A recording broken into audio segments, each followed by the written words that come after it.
할렐루야. 2월 19일 수요일입니다. 오늘도 정시 매일 예배 함께하는 성도 여러분 사랑하고 축복합니다. 함께 사도신경으로 우리의 신앙 고백하면서 오늘의 예배 시작합니다.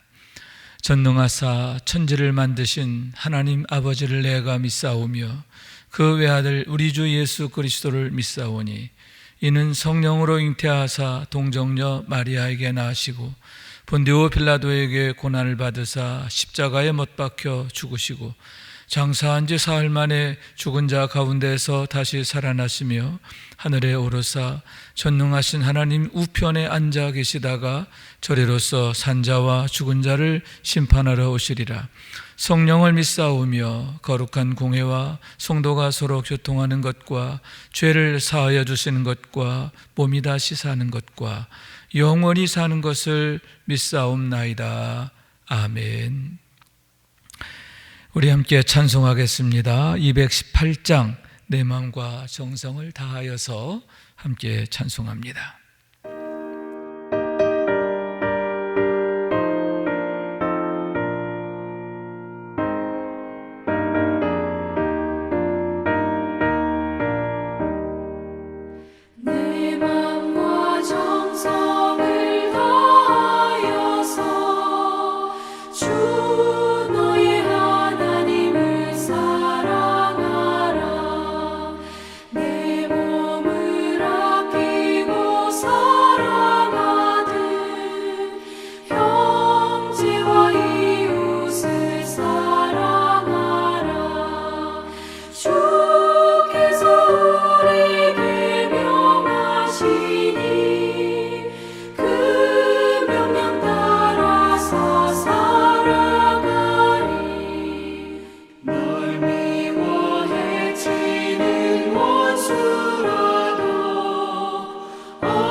오늘 주시는 하나님의 말씀입니다. 요한복음서 13장 31절에서 38절까지의 말씀 받들어 읽습니다. 그가 나간 후에 예수께서 이르시되 지금 인자가 영광을 받았고 하나님도 인자로 말미암아 영광을 받으셨도다. 만일 하나님이 그로 말미암아 영광을 받으셨으면 하나님이 자기로 말미암아 그에게 영광을 주시리니 곧 주시리라. 작은 자들아 내가 아직 잠시 너희와 함께 있겠노라. 너희가 나를 찾을 것이나 일찍이 내가 유대인들에게 너희는 내가 가는 곳에 올 수 없다고 말한 것과 같이 지금 너희에게도 이르노라. 새 계명을 너희에게 주노니 서로 사랑하라. 내가 너희를 사랑한 것 같이 너희도 서로 사랑하라. 너희가 서로 사랑하면 이로써 모든 사람이 너희가 내 제자인 줄 알리라. 시몬 베드로가 이르되 주여 어디로 가시나이까? 예수께서 대답하시되 내가 가는 곳에 내가 지금은 따라올 수 없으나 후에는 따라오리라. 베드로가 이르되 주여 내가 지금은 어찌하여 따라갈 수 없나이까? 주를 위하여 내 목숨을 버리겠나이다. 예수께서 대답하시되 내가 나를 위하여 내 목숨을 버리겠느냐? 내가 진실로 진실로 내게 이르노니 닭 울기 전에 내가 3번 나를 부인하리라. 이는 하나님의 말씀입니다. 아멘. 할렐루야. 주님의 은혜와 사랑과 축복이 오늘도 주의 말씀에 아멘 아멘 하길 원하는 여러분 가운데 가득하시길 주님 이름으로 축원합니다. 오늘의 말씀은 어제의 말씀에 이어지는 얘기인데 다락방 강화다 이렇게 얘기할 수가 있죠.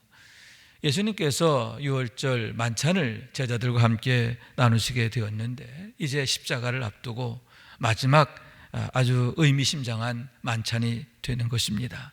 먼저 거룩한 성례를 행하시고 그리고 이어서 세종례를 행하시게 되죠. 제자들의 발을 하나씩 씻겨 주시게 되는 거예요. 그러면서 너희도 이와 같이 하라 이렇게 당부하시게 되었음을 보게 됩니다.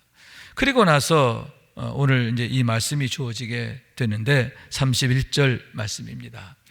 그가 나간 후에 예수께서 이르시되 지금 인자가 영광을 받았고 하나님도 인자로 말미암아 영광을 받으셨도다 이렇게 말씀하셨다라고 하는 얘기입니다.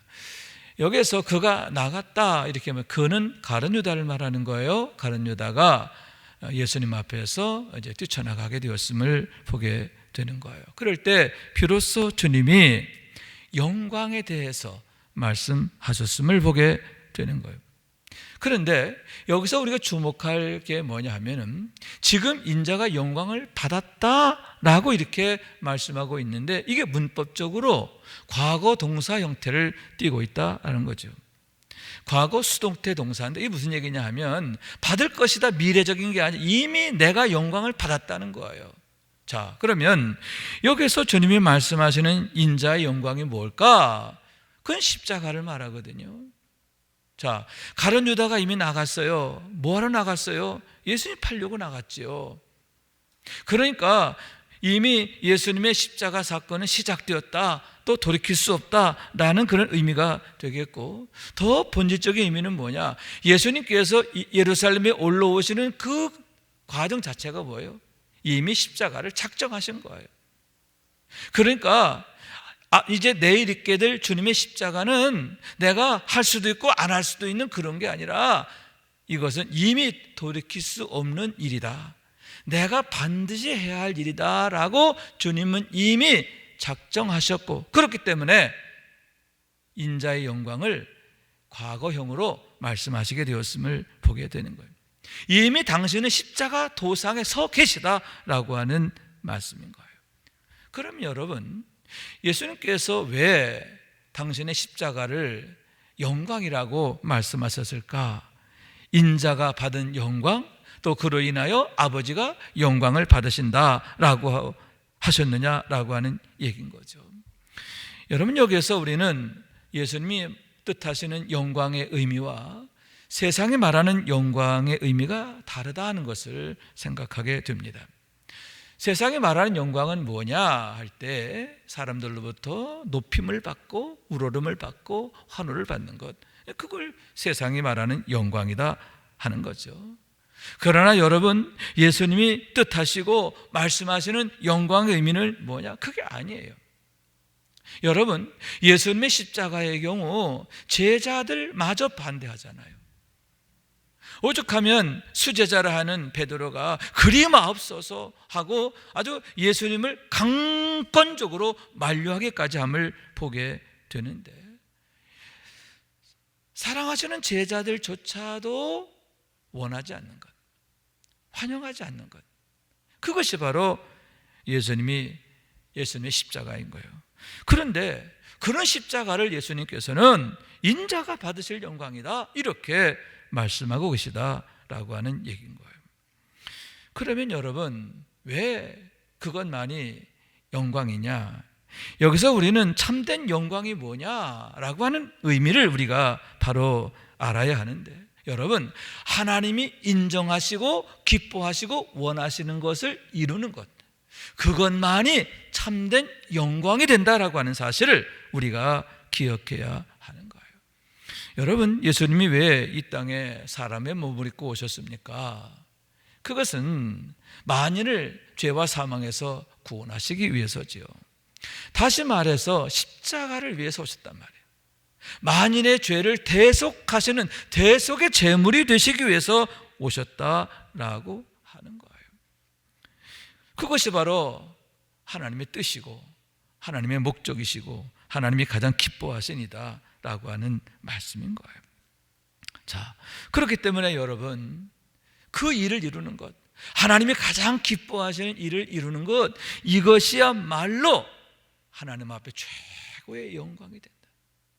그리고 여러분, 하나님의 뜻을 이룰 때에 하나님이 기뻐하시고 인정하시는 삶이 될 때에 하나님이 그에게도 영광을 내리시는 거거든요. 영광을 주시는 거예요. 하나님으로 인하여 영광을 받게 된다. 이게 참 영광이다 라고 하는 말씀인 거예요. 그런 의미에서 여러분, 그런 영광의 그 하나의 그 모델, 또 예시적 사건이 뭐냐 할 때 요셉의 그 감옥 사건이다 이렇게 말할 수 있죠. 여러분, 요셉이 왜 왕의 감옥에 갇히게 됐는가? 보디발의 아내가 유혹할 때 그 유혹을 거절해서 그렇잖아요. 이유가 뭐냐? 하나님이 보신다는 거 아니에요. 하나님이 기뻐하시지 않는다는 거잖아요. 그러니까 여러분, 하나님이 원하지 아니하니까 혹여 내가 이 거절함으로 인해서 불이익을 당하고 감옥에 갇히기도 하고 심지어 내가 죽임을 당한다 하더라도 나는 그 악한 것을 따를 수 없다는 거죠. 그래서 그는 감옥에 가게 됐는데, 여러분, 외형적으로 볼 때 어때요? 실패지요. 가장 미련하고 바보스러운 거예요. 그러나 여러분, 우리가 알잖아요. 그건 가장 아름다운 일이지요. 정말 성도다운 일이지요. 하나님이 그를 얼마나 기뻐하십니까? 결국 어떻게 되느냐? 그의 실패라고 여겼던 왕의 감옥이 그를 가장 존귀하게 세우는 그런 발판이 되잖아요. 대반전, 대역전이 일어나게 되잖아요. 하나님으로 인하여 그가 최고의 영광을 받게 됨을 보게 되는 거예요. 여러분, 왜 하나님의 뜻을 이루는 게 영광이냐? 여러분, 하나님은 심판하시는 하나님이시기 때문에 그런 줄로 믿습니다. 그리고 여러분, 반드시 영생이 있기 때문임을 믿으시기 바랍니다. 여러분, 성도의 영광이 뭔가 우리가 바로 알아야 돼요. 세상 사람이 구하는 영광과 성도의 영광은 차원이 다른 거예요. 우리가 항상 구할 게 뭐냐? 세상의 영광이 아니라 하나님 앞에서의 칭찬, 하나님의 인정하심, 하나님의 사랑하심. 할렐루야. 그래서 하나님으로 인하여 얻는 영생. 할렐루야. 여러분, 이것이야말로 예수님이 보여주신 영생이고 우리가 사모하고 반드시 이루어야 할 영광이 되는 줄로 믿습니다. 그 영광의 주인공 되는 우리 모두가 될 수 있기를 주님의 이름으로 축원합니다. 자, 두 번째 34절 말씀이에요. 새 계명을 너희에게 주노니 서로 사랑하라. 내가 너희를 사랑한 것 같이 너희도 서로 사랑하라. 예수님께서 제자들에게 새 계명을 주셨다 하는 얘기예요.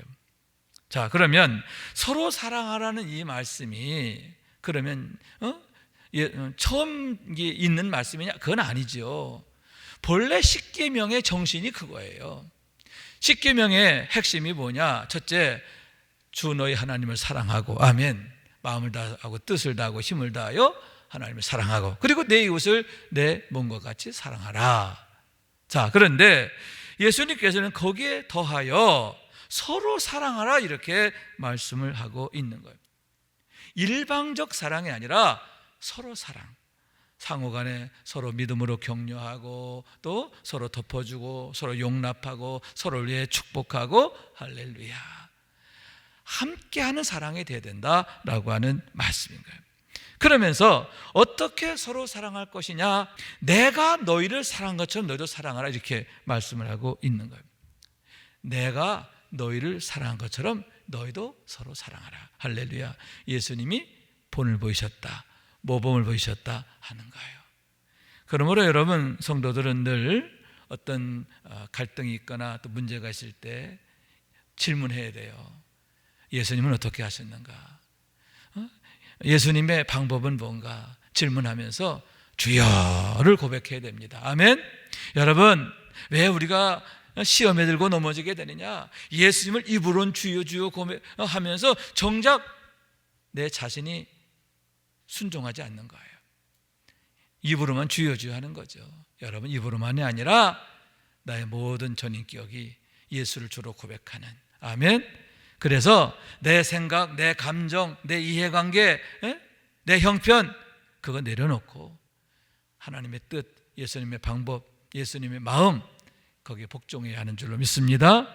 그러므로 해서 예수님처럼 우리도 사랑으로 승리하는, 그래서 서로 사랑을 이루는 우리 모두가 될 수 있기를 주님의 이름으로 축원합니다.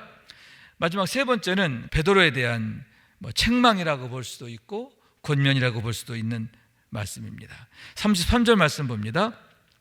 작은 자들아, 내가 아직 잠시 너희와 함께 있겠노라. 너희가 나를 찾을 것이나 일찍이 내가 유대인들에게 너희는 내가 가는 곳에 올 수 없다고 말한 것과 같이 지금 너희에게도 이르노라. 자, 잠시만 너에게 있겠다, 이렇게 말씀을 하셨어요. 그러자 36절, 시몬 베드로가 이르되 주여 어디로 가시나이까? 라고 여쭙게 되는 거죠. 주님 어디로 가십니까? 이렇게 여쭙게 되었고, 또 예수님이 내가 가는 거 너 따라올 수 없어. 그러니까 베드로가 주를 위하여 내 목숨도 버리겠나이다 라고 했고, 자 38절, 예수께서 대답하시되 내가 나를 위하여 내 목숨을 버리겠느냐? 내가 진실로 진실로 내게 이르노니 닭 울기 전에 내가 3번 나를 부인하리라. 자, 어떻게 보면 베드로한테 핀잔을 주시는 것처럼 보여요. 네가 나를 위해 목숨도 버리겠다고 했지만, 그러나 너 그거 안 돼. 너 닭 울기 전에 나 3번이나 부인하게 될걸? 어쩌면 앞으로 그가 행하게 될 배신, 그걸 미리 예고하신 것처럼 이렇게 보여지는데, 여러분, 그러면 왜 주님이 이 말씀하셨을까? 또 앞으로 그럴 거니까 너 장담하지 마, 핀잔 주시기 위해서일까? 아니죠. 여러분, 내가 앞으로 이런 실수를 하게 될 거야. 그러나 그것으로 인하여 너 절망하지 마, 낙심하지 마, 실패하지 마. 그러면서 주님 주신 말씀이 뭐냐? 내가 그런 연약한 존재니까 그런 시험에 들지 않도록 기도하라. 할렐루야. 내가 앞으로 3번 나를 부인할 거야. 우리는 그런 존재라는 거예요. 그러니까 뭐 해야 된다? 시험에 들지 않도록 깨어있어 기도해야 된다, 그런 얘기예요. 그런 의미에서 여러분, 오늘의 이 말씀은 베드로에 대한 핀잔이 아니라 베드로에게 기도의 중요성을 일깨워 주시기 위함인 줄로 믿습니다. 그래서 주님께서 겟세마네 동산에 기도하러 가실 때에 특별히 베드로를 가까이 데리고 가서 기도하시고, 또 기도하실 때에 그에게 당부하시잖아요. 나와 함께 깨어 기도하라. 시험에 들지 않도록 깨어있어 기도하라. 이렇게 엄히 당부하셨음을 보게 되는데, 결국 그가 기도할 시간에 잠 콜콜 자다가 결국 실패하게 되는 것을 보게 되는 거죠. 그러나 여러분, 그런 베드로가 성령 충만한 이후에 완전히 다른 사람 되잖아요. 여러분, 예수님을 위해서 자기 생명까지도 내놓게 되었음을 믿으시기 바랍니다. 여러분, 기도하지 않으면, 다시 말해서 하나님의 영이 나를 붙들어 주지 않으면, 주의 손이 나를 붙들어 주지 않으면 여러분, 자그마한 시험도 이길 수 없어요. 그러나 주님이 나를 도우시면, 나를 붙들어 주시면, 나에게 능력 주시면 그 어떠한 환난도, 역경도, 어려움도, 심지어는 죽음도 이겨내게 되는 것을 믿으시기 바랍니다. 여러분, 깨어 기도하시고 늘 성령 충만을 구하고 성령 충만으로 승리하는 우리 모두가 될 수 있기를 주님의 이름으로 축원합니다. 기도하겠습니다. 자비하신 하나님, 감사합니다. 오늘도 사랑하셔서 주님의 말씀을 통해서 위로를 받고 또 우리가 교훈을 얻습니다. 우리가 정말 깨어 있어야 할 이유를 다시 한번 생각하고 더욱 성령 충만만이 우리가 늘 구하고 또 힘쓸 이름을 다시 한번 자각하게 됩니다. 늘 성령 안에서 믿음에 굳게 서게 하여 주시고, 그러므로 날마다 승리하는 삶이 되게 하여 주시고 하나님 나라의 삶을 능력으로 살게 하여 주옵소서. 오늘도 지켜주시기를 원하옵고 예수님의 이름으로 간구하며 기도하옵나이다. 아멘. 하늘에 계신 우리 아버지여, 이름이 거룩히 여김을 받으시오며 나라가 임하시오며 뜻이 하늘에서 이룬 것 같이 땅에서도 이루어지이다. 오늘 우리에게 일용할 양식을 주시옵고 우리가 우리에게 죄 진 자를 사하여 준 것 같이 우리 죄를 사하여 주시옵고 우리를 시험에 들게 하지 마시옵고 다만 악에서 구하시옵소서. 나라와 권세와 영광이 아버지께 영원히 싸움나이다. 아멘.